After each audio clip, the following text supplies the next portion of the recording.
I guess we'll just start off with you telling us, because I don't know if everybody already knows you, and there's probably people here who don't know you. So start off by introducing yourself. Sure, yeah, of course. And I did put together like a brief slide presentation that kind of gives some background on the book itself, if we want to share that. But yeah, my name is Alexis Fajardo. I go by Lex, and I'm a cartoonist. I'm based in Santa Rosa, California. We're in my studio right here. And that is where I do a majority of my comic book creating, graphic novel series, which is Kid Beowulf. And then in my day job, I'm lucky enough to work and live in comics, I suppose is one way to say it. Because also based in Santa Rosa is the Charles M. Schulz studio, where I work in licensing as editorial director, working on Peanuts storybooks and comic books. And so I'm sort of in it in both ends as a creator, and then also as someone sort of in the industry. And I've been working on Kid Beowulf for longer than I want to admit. So, but it's sort of, I've worked on it. It sort of began life as a zine, as an ashcan idea. And that was in the early, I would say 2000s, self-published it, traditionally published it, gone back to self-publishing. I've sort of seen the growth of the kids comics industry, which is we're all a part of and want to be a part of, from the early days of like black and white self-publishing to the growth of graphics, to the massive behemoth that it is now. So it's interesting to sort of be a part of that and see it grow and really take over in a really positive way. So yeah, that's kind of the background. And I guess the conceit of Kid Beowulf is that it's inspired by the old epic poem. Some of you may have been forced to read that in high school. I was, and actually I fell in love with it there. And it's a story that always stuck with me. And it's an old English poem about a big Viking warrior named Beowulf who goes around killing monsters. The most famous of which is named Grendel. Beowulf goes on to kill Grendel's mother, and then later in his life he kills a dragon. That's kind of the basic structure, and it's been retold and adapted a dozen different times in various media. And it's a story that I always was fond of. And in my universe, Beowulf and Grendel are 12-year-old twin brothers, and they travel across Europe and Asia, and they meet all the other epic heroes, get into other adventures, and kind of figure out where they belong. And it's essentially a long prequel to the events of the original poem. So the intent is that, you know, kids who have never seen those stories could pick up my books, get introduced to these classics, and hopefully be inspired to read them. So, and and I can share some of those visuals too, to give some context.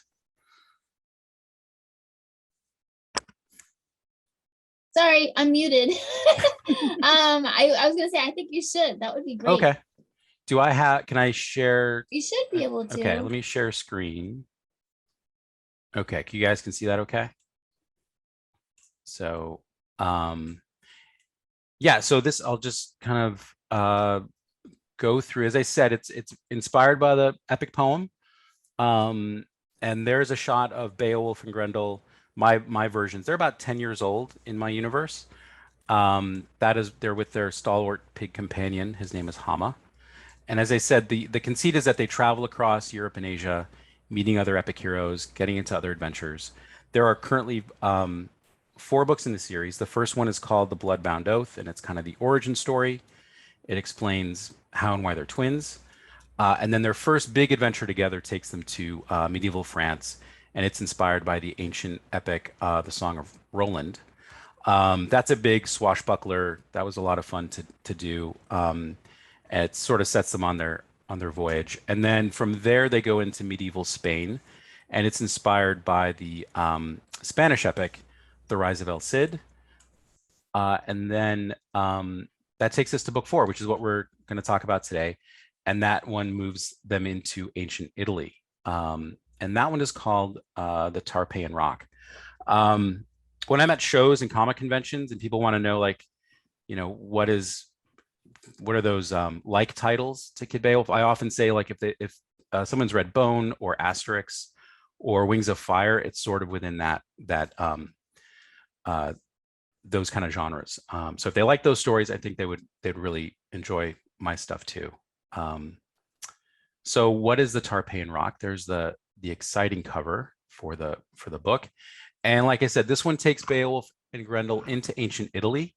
And in this one, they're forced to fight in the gladiatorial games. I kind of wanted to do a sword and sandal epic, and then the brothers have to battle fearsome warriors and deadly beasts. And while they're there, they meet another pair of twins in Romulus and Remus, and all those events sort of lead to the founding of Rome.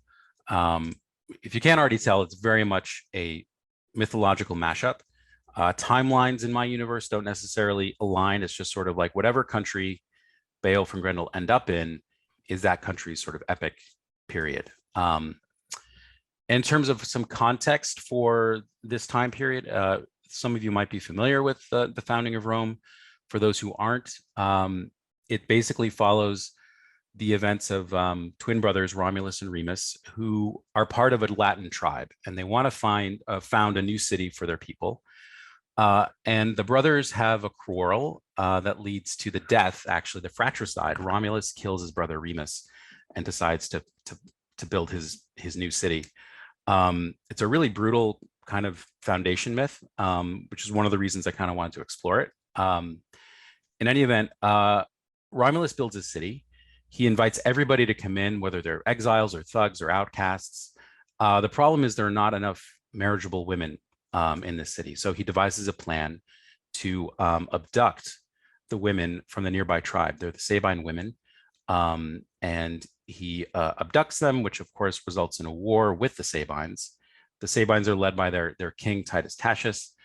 And they lay siege. The Sabines lay siege to Rome for many weeks, and they can't gain entry until one night, Titus Tatius is sort of walking the perimeter, and he notices a young Latin girl there. Her name is Tarpeia, and she's very taken by sort of the gauntlets that are jeweled on the Sabines' arms. And Tatius sees this, and he says, "Well, let us in, and I'll give you what we bear on our shield arms." So Tarpeia complies. She opens the gates, and she, of course, is immediately trampled by the Sabines. A battle breaks out between the Sabines and the Latins, and is stopped actually by the Sabine women, who are now the Roman wives, and they stop the fighting, and there is peace between. They draw up peace basically between the Sabines and the Latins. They decide to join both tribes, and there'll be one tribe ruled by two kings, one of course being Romulus, the other of course being Titus Tatius. They decide to call themselves Romans. And that's sort of the beginning of the Roman people. Tarpeia, though, her treachery is not forgot, and her body is flung from a high cliff. And that's the place where traitors and criminals to the Roman Empire will be forevermore flung to their doom. Pretty gruesome. And of course, from that point on, the Roman Empire, under the leadership of the legendary kings, and then the Senate thereafter, and the emperors, begins its sweep across the known world. So that's sort of the backdrop for what all the elements that my story is inspired by. If you go to Rome, you can still see the Tarpeian Rock. It is there above the Roman Forum. And of course, down the road from the Roman Forum is the Colosseum. And these are all photos that I took on a research trip that I was lucky to go on in, I think it was 2017. So this was really inspiring to sort of see the landscape, to get a lot of photos, to fill my sketchbook up with ideas. And that's sort of what I did. Some of the things I really wanted to explore were kind of the culture of the time, whether it was the Sabines or the Etruscans or the early Romans, and kind of transpose that into my own drawing. And the questions I wanted to answer were sort of that foundation story of Romulus and Remus, and what would lead two brothers to fratricide. It's one of those curious foundation myths. There are theories, there are different versions of it, but nobody has ever really explained, why this would happen. And that was something I wanted to explore. And then I also wanted to dig into Tarpeia, and who was she? Did she really betray her people? what were her motivations. I feel like a lot of women in classical mythology, Tarpeia is one who gets short shrift. So I wanted to give her a story and a fate that was perhaps more deserving than the one she was given in the mythology. As for Beowulf and Grendel, we explore their relationship a little bit more in this book. Specifically, Grendel, the deeper he gets into these older places like Italy and Greece and later Mesopotamia, these places that were once populated by monsters, the more monstrous he becomes. So he's sort of transforming. He's not sure what's going on. Beowulf, for his part, cares a lot about his brother. He wants to take care of him. He wants to protect him. He's not sure what he can do. And then at the same time, in the arena, in that early version of the Colosseum, Beowulf finds that he's got a great aptitude for battle, for fighting, and he's sort of becoming a warrior. And of course, these two storylines kind of collide toward the end, and toward an ending that neither brother really wants. So that's what's happening with the brothers. And then, so that's sort of the backdrop of the story. And I thought, since a lot of us are creators, I would share some of my process. And as I mentioned, I was lucky enough to travel back when we could, back in 2017. And I got a lot of great research, went to the library, spent a lot of time reading Roman histories, Livy, for instance, and lots of other texts. And once I figured out the story I wanted to write, I basically wrote it. And this is how I approach all of my stuff. I write out a script. And that's only because I write faster than I draw. So this is basically a script for my writer self to tell my drawing self what to put on the page. I kind of do it like a screenplay. I divide half the page devoted to the text, and then you'll see the other half. There's just a rough thumbnail sketch. I used to do full thumbnails where you'd actually see the characters in the panels, and I found that when I took it to the next stage, that I would lose a lot of energy on the page. So now I just sort of do the panel layouts that I can get the pacing and the blocking, and then I kind of go right into the pencils. So this is a look at the pencils. I work traditionally, or as much as I can, I draw everything on 11 by 14 Bristol board, and I use either blue or red pencils I think they're a little cleaner than graphite, and then it sort of helps in the post-production stage of scanning and whatnot. Because the next stage from pencils is inks, and I ink right on the board using a variety of different pens, from microns to zebra brush pens to dip brush, which is something I wanted to try with this book. And after I'm done inking, I then scan the document in and clean up the file in Photoshop. And at this point, everything from this point on becomes a digital document that I'm working with. And so I will do the scans and the cleanup, and I'll send those pages to my colorist. His name is Jose. He actually lives in the Philippines. And we go back and forth through email. He'll do just kind of a first pass on flats, just popping in color.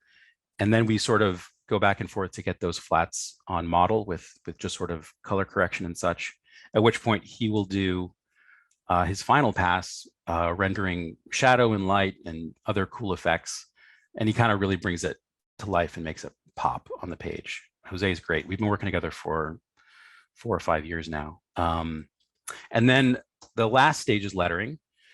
And I do that in Photoshop. I have a font that's made out of my handwriting, and I type everything in, and I have stenciled balloons and tails, and I kind of build each of those word balloons on the page. And I like lettering a lot too. That's kind of when like the inking the story sort of comes to life, and when you can sort of hear the characters and refine their speech from that first pass on the script. I also have a tendency to overwrite in that first stage. So the lettering really makes me pare it down and get to the core of the story and the meat of the characters. The other stage, of course, is publishing. And so the first books in my series, books 1 through 3, were published through Andrews McMeel. And when I pitched book 4, they just declined. So It could have been from low sales of book 3. They could have just wanted to do 1 through 3. So I had to pivot and figure out, how do I get this book out? Because I was, devoted to it and continuing the series. And so through a variety of different sources, things like the Independent Book Publishers Association, and deciding to print it through Ingram Spark, which is a print-on-demand service, but also a distribution service, and also things like Kickstarter. I basically, published book 4 in August, and I did a whole self-publishing panel on that back in spring. I think it was a lunch and learn, where I talk about a lot of those resources. So if you're interested in that approach for your own work, you can check it out there. And I will say that in the spring, I also took Jenna's Kids Comics Intensive course, which was really helpful for me as a creator to figure out how to make that pivot from traditional publishing back to self-publishing, just to sort of get in the right mindset, answer those questions all of us creators have, like, why are we doing this? And that was really a helpful tool. And so I guess finally, I wanted to share a bit of the book. This is a reading. And excuse me. This section is early on when we meet Romulus and Remus. They're about 7 years old. Remus is in green and Romulus is in red. And all of their life, they have been under the care of their giant dire wolf of a mother. Her name is Lupa. She found them on the banks of the Tiber River, stranded, along with Tiki the woodpecker. And they've taken care of them ever since. They've lived an idyllic life in the forest and the cave. They don't know the world of men, except for this one day when Romulus and Remus have sort of left the cave, and they've discovered, not far from the city of Sabina, a training ground where these men are training and they're fighting, and this is where the scene picks up. Who are they? They call them gladiators. Where are they from? Don't know. Why are they fighting? Beats me. Neat, huh? We fight for sport. Look what I found, sir. Spies. We are not. Yeah, let go. They look worse than spies to me. You caught a pair of Latins. And what were you two doing in the bushes? Nothing. We wanted to watch. Let me guess. You want to be gladiators and fight for the glory of Mars in the arena. What's a gladiator? What arena? Ha! You boys really are rubes. Did you grow up in a cave? That is the arena.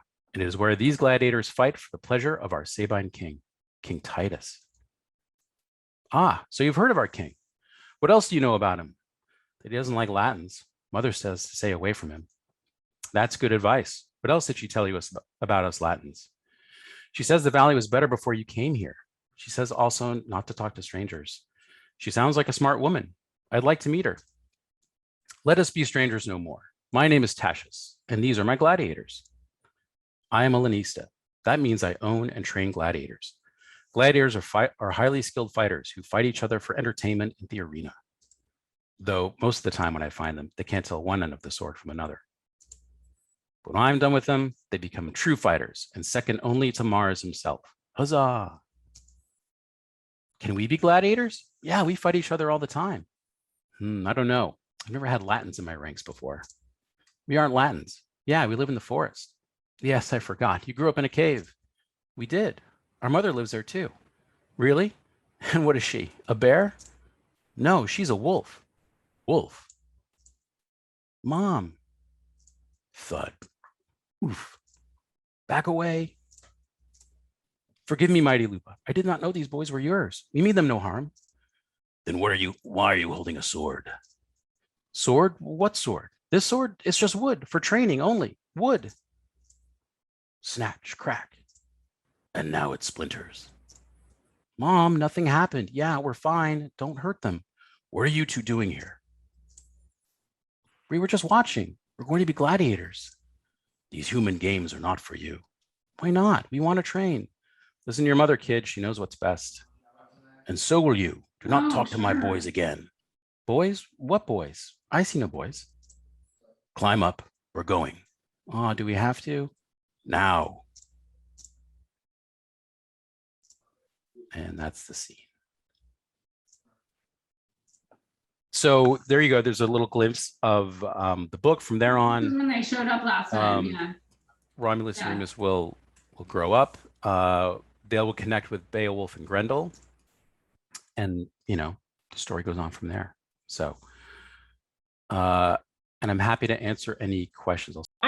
I was going to ask you to explain your whole creative process, and I didn't expect you to do such a beautiful. Oh, my pleasure. It's so great. I'm a process junkie. I'm sure there are some process junkies here, and so I always like to just show, because everybody does it differently. Yeah, so hopefully and if folks have questions about any of that, I'm happy to answer them. Yeah, so. Does anybody here have questions about the process? Yeah, Lisa, and then Ryan. I was curious how you found your colorists. Oh yeah, it took a while, but through the comic conventions, I had some friends who were working on a book called Reed Gunther, which was a fun, cartoony sort of action adventure book. And I just asked them who their colorist was, and they had said that they had worked with Jose, and so he was free, and we worked together. Our first project was the first one back in 2015, and it's been a really good collaboration. We've figured he knows the kind of color I like to do, which you can sort of tell is kind of bright and poppy and not necessarily, it's not wholly representational. I like to throw in bursts of colors here and there, and so Jose's been a great find. So I think he's that other ingredient that really brings the story to life. Ryan, did you have a question? Yeah, thanks, Jenna. Hey, Lex, good to see you. Hey, Ryan. So I was really fascinated by your process breakdown and very surprised to see that when you thumbnail, you do not include anything in panels these days. Sounds like you used to, but I'm wondering how you conceive of composition and framing within panels. Do you ever find that when you go straight pencil to board that you have some alterations to do? Yeah, I'd be curious about your thoughts about that. Yeah, that's a great question. And yeah, for a long time I would do the characters in the panels, and I found that it was really exhausting. And then, like I said, when I get to the actual pencil board, I lost some of that energy on the page. So that's sort of why I've sort of bypassed that stage. I think also after doing, four books and short stories, for better or for worse, I've figured out my storytelling idiom, which is very, as you can see, it's very straightforward, very traditional panel storytelling, in the vein of Asterix and Tintin and those sort of classic comics. I try to break it out every now and then. I've been reading some manga recently, and the way that they tell their stories are really very different. And sometimes I wonder, like, well, maybe I should bust it out a little bit. But I sort of just go back to this panel to panel stuff because I'm also thinking of my readership, which at this point is sort of that middle grade reader.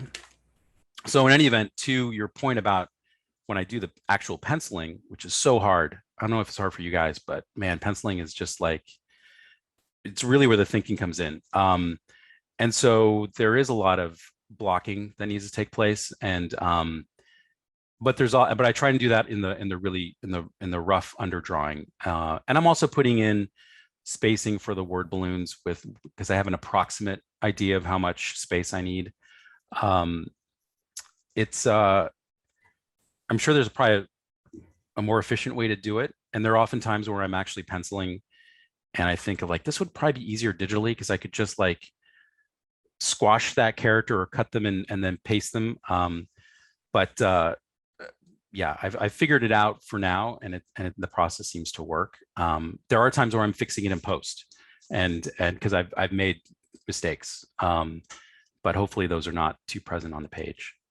Yeah, I kind of look at, I think of Jeff Smith and Bone, and if you look at his panels, like he often does a 6-panel grid, but he's able to get some really interesting panel composition and the camera shots. And so oftentimes I sort of look at that and try to emulate that, because even in a traditional 6-panel grid, you can get a lot of different variety. So I feel like he's a good person for me to, if not emulate, at least see that that variety of shots is available in a fairly traditional, layout. Thanks, Lex. Yeah, thank you. Oh, no, Robert, you go next. Sorry, I had to unmute. Hey, Lex, how you doing? With your custom font, which I love, by the way, did you do your own lettering font with Fontographer or like Calligrapher or some software? What software did you use to build your custom font? What software did you use, like Illustrator, to do your lettering in? Yeah, that's a great question. Thanks, Robert. I actually found a guy, I don't know if he's still around. He's called Font God, and this was ages ago. And I just did the grid. You do the like multiple L's, multiple A's, and he fit it together. I've often thought I need a refresh. I'm glad to hear that you think the font works. Yeah. I'm very used to it now. So, but things like kerning and those little tight things are always ways to improve it. But you might want to look online. Font God, he very did a great job and accessible and affordable too. So I think he was based in Australia, of all things. So okay, awesome. Thank you. Yeah, of course. I was going to ask you, Lex, if you could talk a little bit about the stage in between gathering reference material and then the manuscript. So basically like the outline and coming up with the plot points and the story structure. Can you talk a little bit about your process at that point? Yeah, that's the stage where everything's on the table and there's too much on the table because everything's a possibility. I know for this particular story, it took me at least 4 to 5 drafts to really figure out the tone and then actually the relationships, because originally when Romulus and Remus came on the scene, Tarpeia, who's really kind of the catalyst for the story, she was also the same age.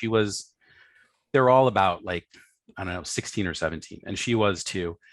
And because they'd grown up together and they were friends, and over that iteration, it kept turning into a love triangle, and I just didn't want that, because the last book I did had some romantic elements, and I didn't want that relationship in this book. It was really about the brothers, and Tarpeia is the one who sort of pushes them to the place they need to go, but not in a romantic sort of sense. So I know when I was doing sketches, I tried to make her younger, and once I've figured out that she needed to be about 10 years old and they were 7 or 17, and there was more of a sibling dynamic, older brother, younger sister, that's when that kind of clicked. And then also for Beowulf and Grendel, figuring out their dynamic, and really kind of, to a certain degree, I kind of view this book as a reboot of, it's a soft reboot in the sense that you could pick this one up not having read the first 3 and hopefully get it and their relationship. But I really wanted to give some more gradations to who they are, and really the idea that Beowulf is becoming a protector, which sort of has that ironic twist that, later on they become foes or antagonists. So, my sketchbooks are filled with ideas and notes about where those stories could go.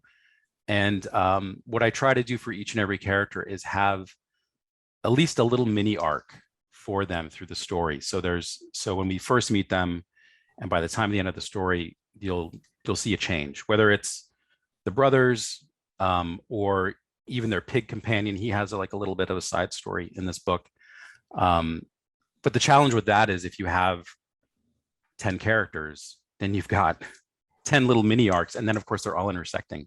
So that, I think that's what makes these books fun, challenging, but also like 200 pages long.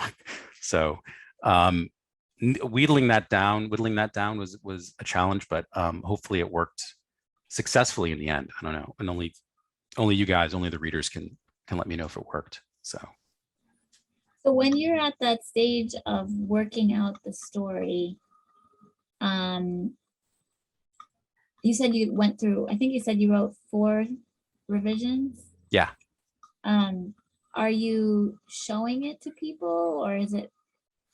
Yeah, I have some beta readers. A few folks who are familiar with the storylines, who sort of know the greater arc that I'm trying to go for. And so certainly the last draft, the one that really clicked together, I would share that with folks and get feedback.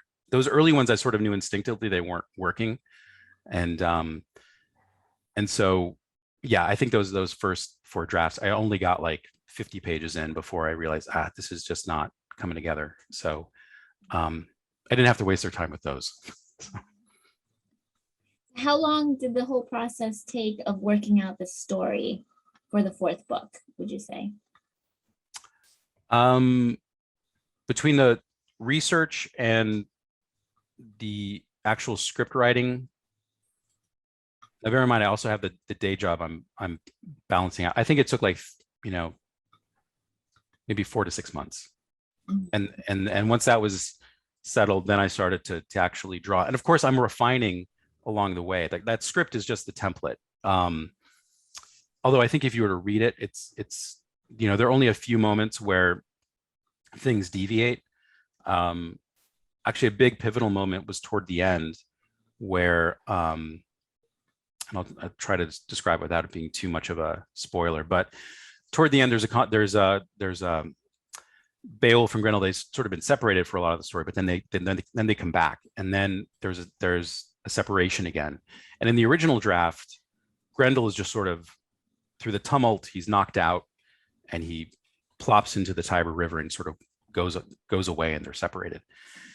And I kind of used in book 3, they get knocked out and sort of transported a lot on their own, and I wanted this change to be like, it had to be Grendel's choice. He had to like leave on his own, and that change came rather late. It was sort of, as I was sort of penciling the page, I realized this isn't dramatic enough. It's not hitting enough, and Grendel like deciding that he had to leave on his own, away from his brother, away from all that has happened, I think really gave that an extra push, and also propels this into the next story, which was part of the challenge, is like making sure there's always momentum moving forward. And based on the map that you showed, it seems like you're planning, like maybe we're only like 1/3 of the way through the whole series. Is that right? Yeah. So this one basically is the beginning of the second trilogy, which the next 2 books will be all about Greece. So I'll be playing with the Odyssey, and then some of those other Greek stories, either the Iliad or the Argonautica. Like I'm trying to still figure that out. And then they'll go into Mesopotamia, and where they'll meet Gilgamesh. So that story will be a part of that. And I've sort of seeded some of those Easter eggs in this story. If you're familiar with those stories, they're kind of alluded to, but it's sort of underneath. So, but yeah, no, I have stupidly grand ambition that they're going to go all across Europe and Asia. They're going to go to Japan. I'd love to take them to South America, explore those myths, because I'm very much of the Joseph Campbell monomyth hero's journey, and it gives me a chance to really dig into those ideas and see how they all connect. Ryan. Hi again. I don't want to take other people's time, but I didn't see a hand. So I was really curious, as you were talking about your grand ambitions, Lex. I had the good fortune of chatting with Josh Cotter as he was working on book 1 of Not Away. And, this is like a 7 graphic novel series that he's working on. And he just came out with number 2. And at the time he was saying, yeah, I think this is going to take me into my 50s. I think he was 40 at the time. I don't think he's going to hit that at 50. I think it's going to go way past. Do you have a multi-decade plan for these future trilogies that you want to produce? And do you have any conception of how long that will take you? And how many trilogies are you planning to make? 3 trilogies or more? Or I feel like there are at least, originally there were 9 books in the series. And basically that map is kind of the long road around from where they begin to where they come back. I have, I have seeds for all those stories. They're like tucked in the back of my brain. It just takes so damn long to get to them. And when I came up with this idea in my 20s, I'm like, yeah, sure, this can be done. And now, of course, it's like 20 odd years later, and I'm like, I'm only on book 4. And that's because, like, the first iteration was self-published and then independently published black and white, and then relaunched with Andrews McMeel, which was great, kind of gave it another boost. But I was, working on all these stories, recoloring them, getting them into a new marketplace. So I feel like, not that I lost time, it was just, that was just the way it was, and that was fine.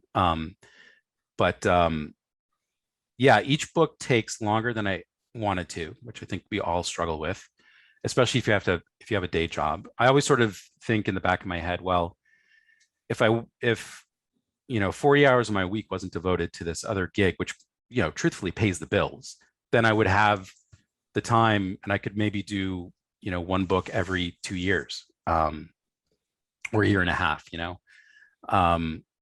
Interesting enough, I didn't realize how much time it takes to get not just the book done, but like prepared for print and publishing. Like this one really, that was all of this last year, was just like editing and getting the ISBN and figuring out those, that whole thing. So that's, I think one has to factor that in, whether you're independently published or self-published. There's going to be 9 months that's just devoted to that book sitting somewhere waiting to be actually released. Not that you couldn't work on the next book in that time.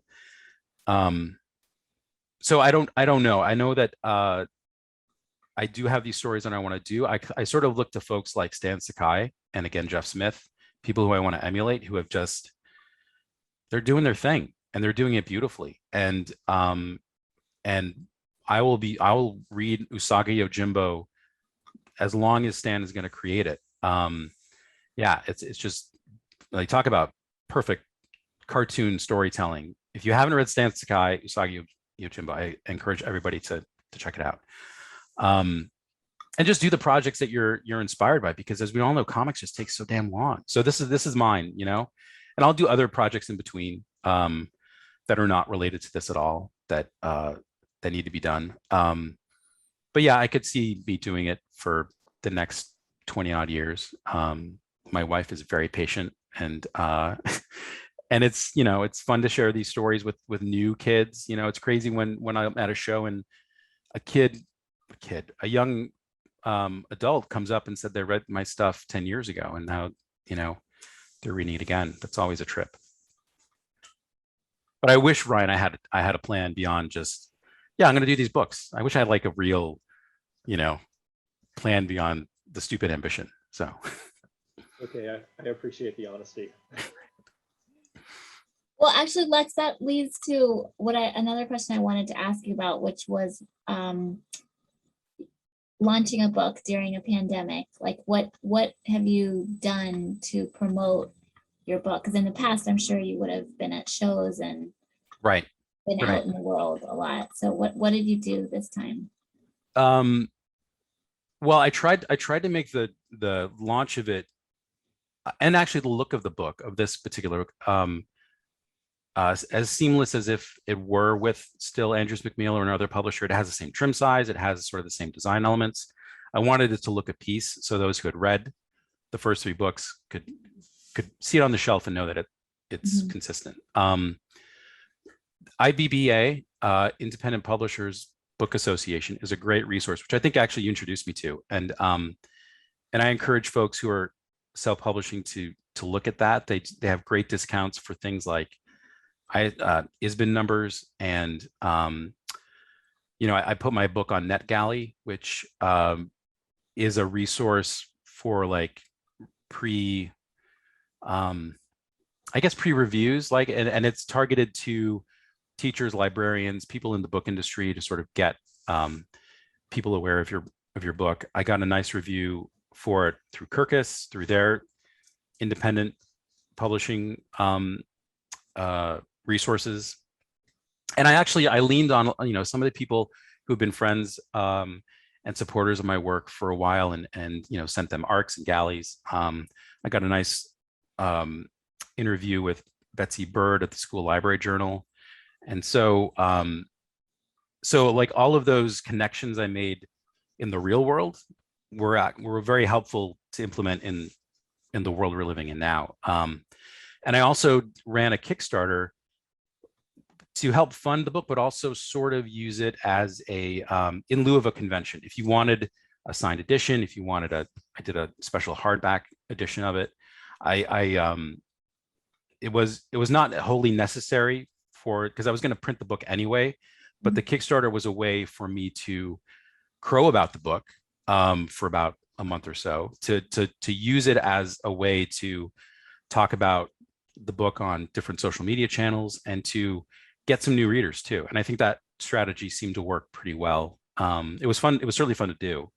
And I intentionally set the goal low on that Kickstarter to guarantee that it would fund, and based on that quick, funding, help propel that sort of that narrative, like, here, the book is coming, you can check it out.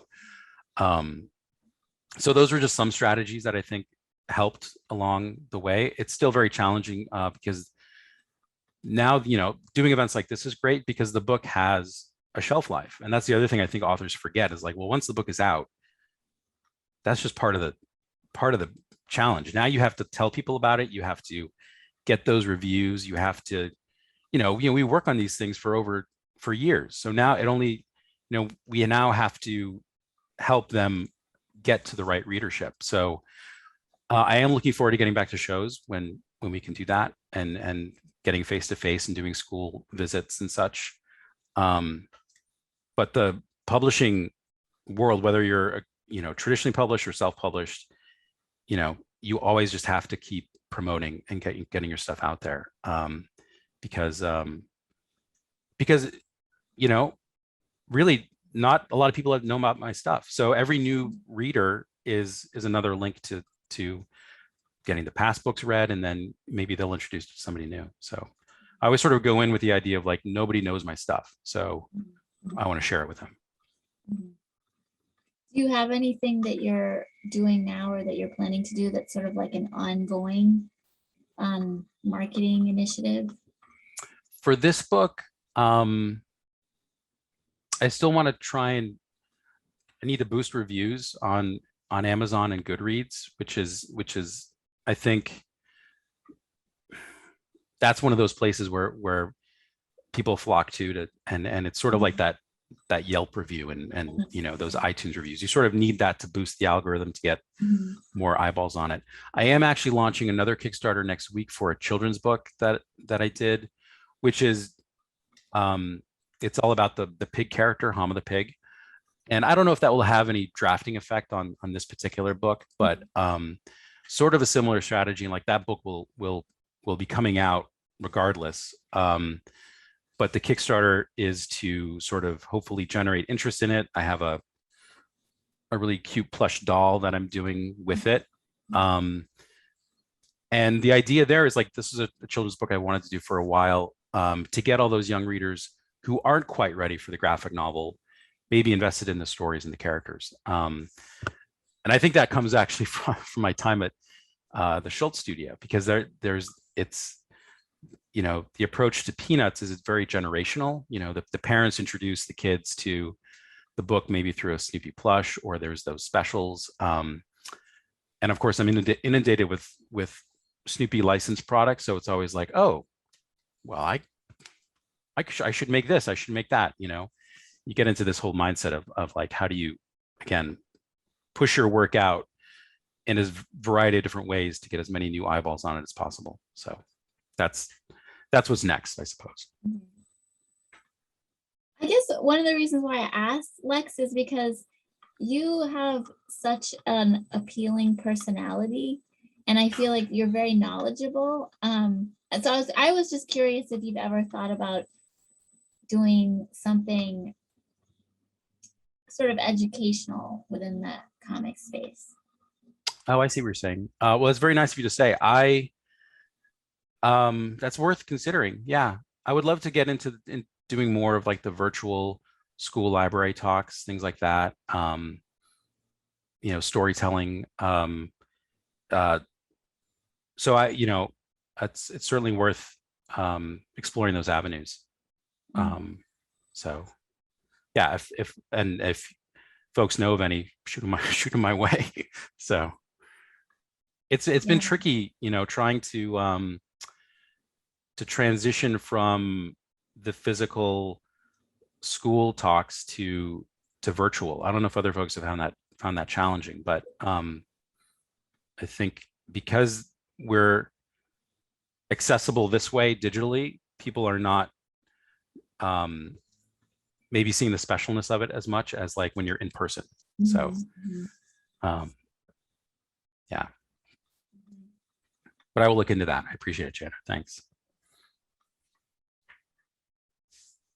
What about, I have to ask a technical question. What about foreign rights?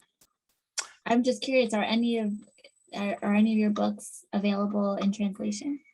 Not yet. I would love to get them. Andrews McMeel, they go to Frankfurt, they used to, and they go to London Book Fair where those rights are bandied about.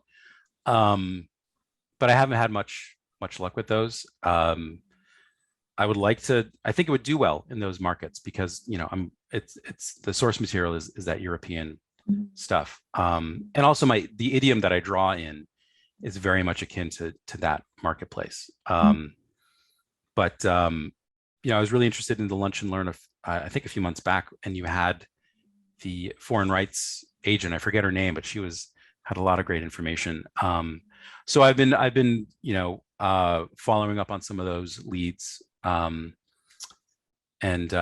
we'll see. I would love to get it translated. I did have a very enthusiastic German fan who did a segment of the first book in German for me, and that was really fun to sort of see how that turned out. But it was only like 10 pages, so maybe you should go to Bologna. I would love to go to Bologna. Actually, I have been there for my own for Peanuts. And it's amazing. For those who don't know, it's the Bologna Book Fair. It's primarily, is it children's? Yeah, it's books? Children. Yeah, children. Yeah.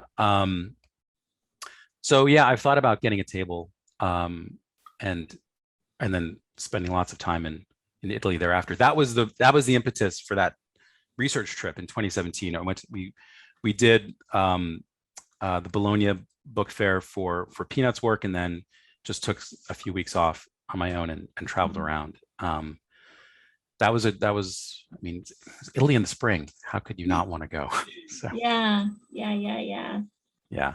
I love going to international book fairs. I just feel it's so interesting to see what's being published in other countries, because it makes you realize how like hermetically sealed the US market is. I mean, we get so little that's brought into the US from other parts of the world, what's being published elsewhere. And there's a lot of really interesting stuff published.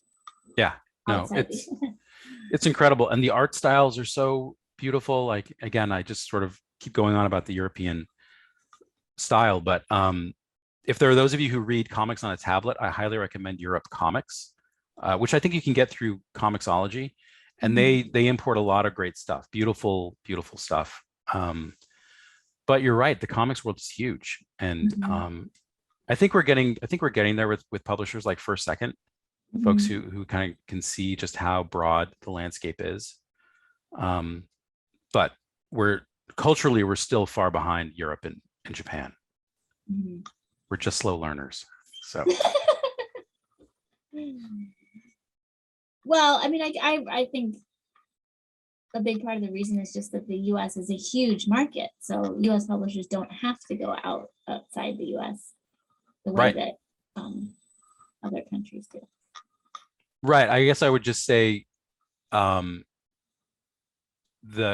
counter argument is that the outside of this crew, the KCI, like, because I think we're all in the know in the sense that we see the growth of graphic novels and different types of stories you can tell, and the fact that the readership is that age group.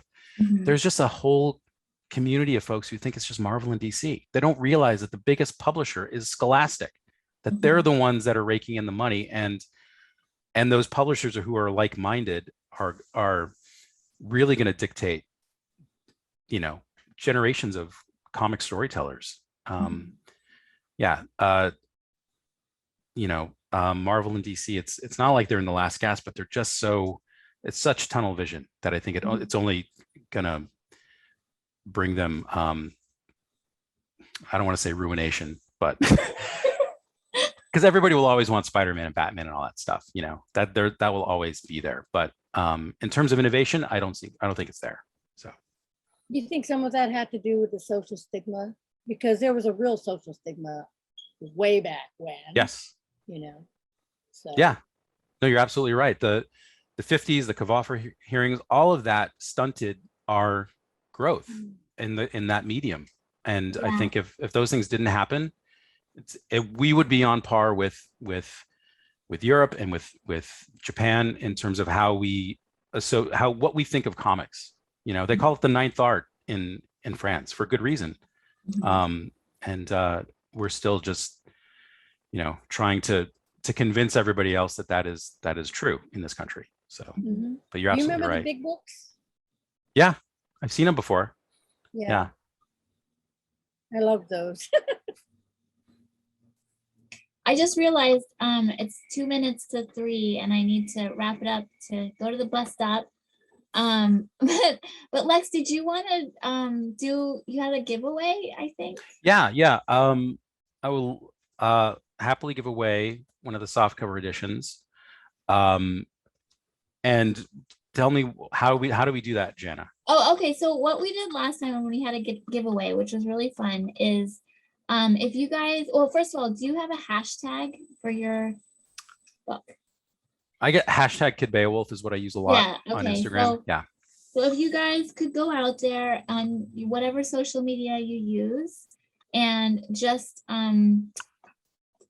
comment about what was the best takeaway and compliment Lex and Kid Beowulf in whatever way you want, and hashtag Kid Beowulf. And then Lex is just gonna take a look in 24 hours and do a search for the hashtag and randomly select one of you who made a comment, and you'll get mailed a copy of the book. Does that make sense? Yeah, and I will happily sign it and endorse it or inscribe it to whomever, whether it's you or a young reader in your life. So but this was really fun. I really appreciate it, Jana, and to the Kids Comics Unite crew. Thank you for inviting me. It's always nice to talk comics. Yeah, awesome. Thank you so much, Lex.